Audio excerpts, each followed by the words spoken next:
Baiklah, kembali lagi bersama kami dari Gia Finansial. Kali ini kita akan membahas tentang saham TNC atau PT Trimuda Nuansa Citra. Nah, ini laporan keuangan kuartal ketiganya ya. Di sini ada disebutkan untuk direktur utama yaitu ada Pak Arifin Seman. Kemudian untuk yang direkturnya itu ada Femi Osito. Ini untuk alamat kantornya ada di Wisma Intra Asia, Gonfur, Jalan Dr. Supomo, nomor 58, Menteng Dalam Tebet, Jaksel. Nah, Jaksel DKI Jakarta. Jadi ini untuk alamat kantornya ini memang berada di Jaksel ya, kawasan yang agak bagus sih ya. Di sini ada juga disebutkan alamat domisilinya. Lalu kita lihat dulu untuk yang kasnya. Kasnya tahun lalu itu kurang lebih sekitar 1,8 miliaran. Ini dalam bentuk rupiah ya. 1,8 miliaran berkurang jadi 1,1 miliaran. Kemudian kita lihat piutangnya juga berkurang ya nih ya. Tapi untuk piutang berelasi bertambah sangat banyak, hebatnya. Untuk aset lancarnya dari 24 miliaran menjadi 31 miliaran. Ini yang agak anehnya ini piutang pihak berelasi itu kan berarti ada hubungan sendiri.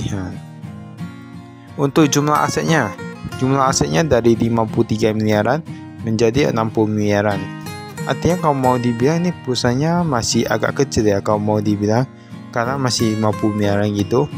Jumlah liabilitas jangka pendek, tahun lalu utang usahanya ada 5 miliaran, sekarang meningkat menjadi 6,9 miliaran. Lalu utang jangka panjang akan jatuh tempo dalam 1 tahun, yaitu agak termasuk pendek itu ya. Lalu kita lihat untuk yang jangka panjang 1,6 miliaran, hampir sama. Totalnya itu utangnya berkurang dari 10,6 menjadi 10,4. Kita lihat ekuitasnya pun meningkat dari 43 miliaran menjadi 49 miliaran. Tapi yang aneh yang tadi, yang pihak berelasi yang piutangnya. Nanti kita lihat. Di sini kalau kita lihat perbandingannya agak beda jauh ya. Tapi sebenarnya cukup bagus jika liabilitas berkurang, ekuitasnya bertambah. Dan kita lihat ini memang selisih cukup banyak, ekuitasnya itu lebih banyak daripada hutangnya. Pendapatan meningkat dari tahun lalu kemarin 50 miliaran, sekarang menjadi 54 miliaran. Dan beban pokok meningkat karena pendapatan meningkat, laba kotor meningkat ya, menjadi 13 miliaran menjadi 14 miliaran. Tapi yang kita pentingnya itu yang diatribusikan kepada pemilik entitas ini. Nanti kita lihat ada atau enggak. Ini beban penjualan menurunnya dari 1,9 menjadi 1,6. Ada cukup hebat. Beban umum dan administrasi meningkat sedikit dari 10,2 menjadi 10,3. Kita lihat jumlah laba bersih yang diatribusikan kepada pemilik entitas induk dari 900-an juta menjadi 2,1 miliaran. Itu artinya apa? Itu artinya labanya itu meningkat cukup banyak. Tapi sebenarnya kita perlu lihat juga labanya meningkat itu karena apa? Karena mau dibilang sebenarnya laba itu bisa di set gitu ya, bisa diatur. Nanti kita lihat. Ini untuk laba per sahamnya. Tapi kalau mau lihat yang lebih pasnya itu, yang lebih sulit diatur itu kayaknya yang di cash flow ya. Ini arus kas dari aktivitas operasional cash flow. Kas neto dari operasional minus. Nah, masih minus 600-an juta, kemarin 5 juta minus. Ini untuk aktivitas pendanaan, nah plus nih. Oh, ini bukan, ini totalnya. Totalnya itu 1,1 miliaran. Dari kemarin 4 miliaran. Untuk entitas anak ada satu. Ada PT GLD Lintas Indonesia. Ini pengangkutan dan penggunaan. Nah, ini bidang bisnisnya. Mulai beroperasi 2020. Berarti baru 3 tahunan gitu ya. Kepemilikan sama. Kita lihat ini ada komisarisnya. Untuk komisaris utama ada Ahmad Sucipto, komisaris Andi Raharja. Lalu untuk yang direksi direktur utama yaitu Arifin Suman, kemudian direktur ada Femi yang tadi ya. Tapi sebenarnya kalau kita bilang Mengapa kami bilang laba itu bisa diatur? Karena terkadang bukan dilihat dari laba ya. Sebenarnya laba itu kan hasilnya dari penjualan dikurangi beban pokok dan lain-lain. Tapi misalnya kalau mereka kurangi pembelian ya, atau bebannya itu seperti pembelian bahan baku, nah itu kan berarti mereka mentingkan kepentingan jangka pendek untuk meningkatkan laba ya. Itulah contohnya kira-kira seperti itu. Ini kasnya, kas Bank Sentral Asia dari 1,5 miliaran menjadi 900-an juta, artinya kan berkurang nih. Kita lihat Bank UOB juga berkurang, Bank Sinarmas bertambah 11 jutaan menjadi 26 jutaan. Lalu Bank Pan Indonesia, Bank Commonwealth menurunnya paling banyak, 70 jutaan menjadi 3.000 saja. Luar biasa ya, 3.000 ya. Bank Pembangunan Daerah hampir sama dengan tahun lalu. Pokoknya untuk Bank Mandiri, Bank Sinarmas itu meningkat. Bank BRI pun dari dulu ada, sekarang udah gak ada. Jumlah kasnya 1,8 menurun ya, jadi 1,1 miliar.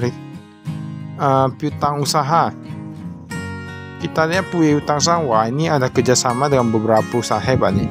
Ada DHL Supply Chain, Asuransi Jiwa Manulife, nah ini terkenal. Smartecom Group, ada Sun Life. Untuk ini ada, kemudian ada PT Xiaomi Communication Indonesia dari 300-an juta menjadi 200-an juta. Ada Stanley Black & Decker, Gajah Tunggal, punya Pak Lo, sama punya Pak Lo pun ada masuk di sini. Bank Mandiri, Astagrapia, AIA, Bank Commonwealth, nah ini semua ada di sini. Wah ini berarti mereka kerjasama untuk yang piutangnya itu dengan pihak-pihak yang besar ya. Berarti masih perusahaan-perusahaan yang terkenal ini ada hutang juga sama untuk perusahaan ini. Dan kita lihat ternyata piutangnya ini sehat-sehat. Mungkin karena ini perusahaan-perusahaan terkenal, perusahaan-perusahaan terbaik di bidangnya, salah satu terbaik di bidangnya ini. Tentunya mereka akan menjaga untuk pembayarannya. Jadi kita lihat piutangnya memang sehat ya ini ya. Nah ini ada yang pihak berelasi ini ya. Mereka jelaskan hubungannya apa, ada manajemen dan lain-lain. Ini aset tetapnya bisa dilihat.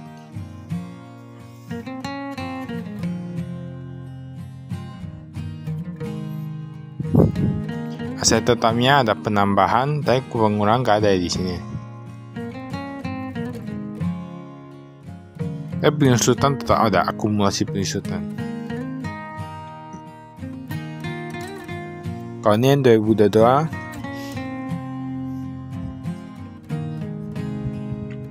untuk beban pokok, nah ini kita lihat memang turun banyak kali ya. Yang 400-an menjadi 200-an. Ini utang usaha. Utang usaha ada utang kepada PT Power Express Indonesia 600-an jutaan menjadi 600-an jutaan juga, tapi dia benar sedikit. Nah ada juga kepada PT Pos Logistik Indonesia, nah kurang lebih 2 miliaran. Kemarin tahun lalu gak ada, sekarang ada Agen Medan juga. Kemarin gak ada, sekarang ada 200-an juta. Ada Angkasa Pura Logistik, Abar, dan lain-lain. Jadi banyak juga perusahaannya. Seperti biasa, ketika piutangnya itu bagus, artinya cash flow-nya itu rata-rata bagus, dan biasanya itu hutangnya pun jadi bagus. Nah, kebanyakan seperti itu ya perusahaan, dan ini salah satu perusahaan yang termasuk ya.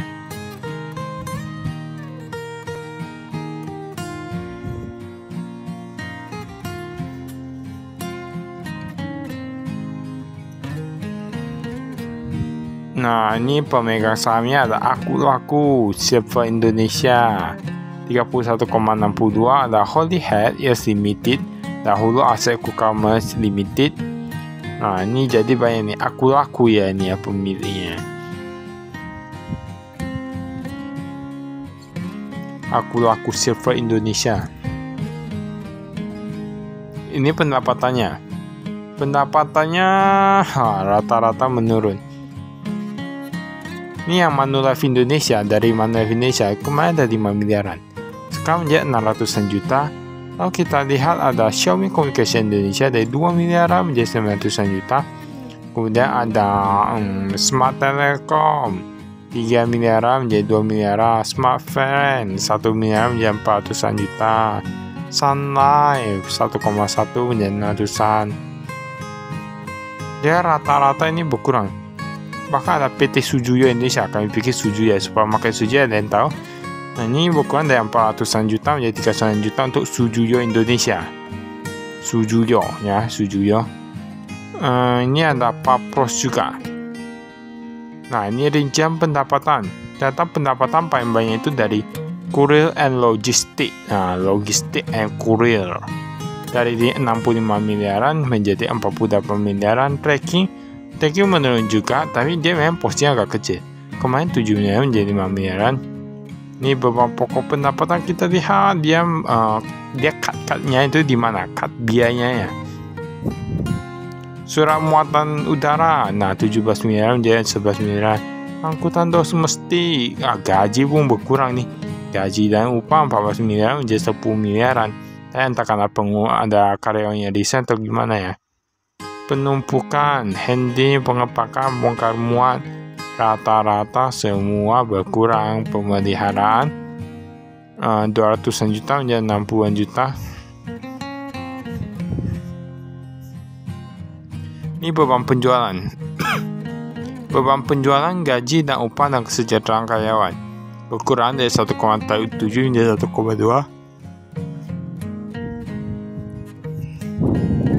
Ini beban umum dan administrasi. Kita lihat gaji pun berkurang. Kenapa ini berkurang ya?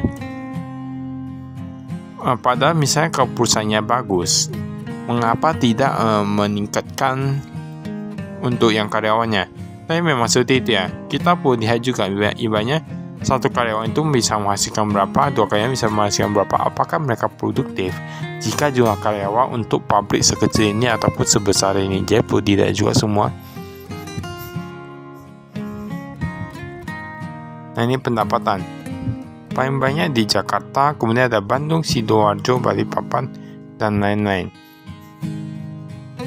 Jakarta paling banyak kalau mau dibilang.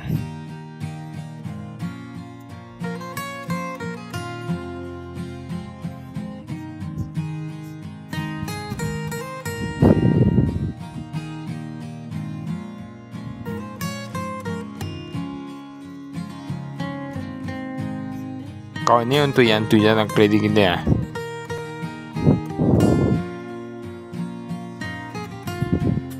Tujuan dan kebijakan risiko manajemen. Nah, ini biasa di akhir laporan keuangan nih. Kayaknya udah mau selesai nih laporan keuangan. Oh, udah habis. Mereka percaya dan kami sekian, terima kasih, saya investasi.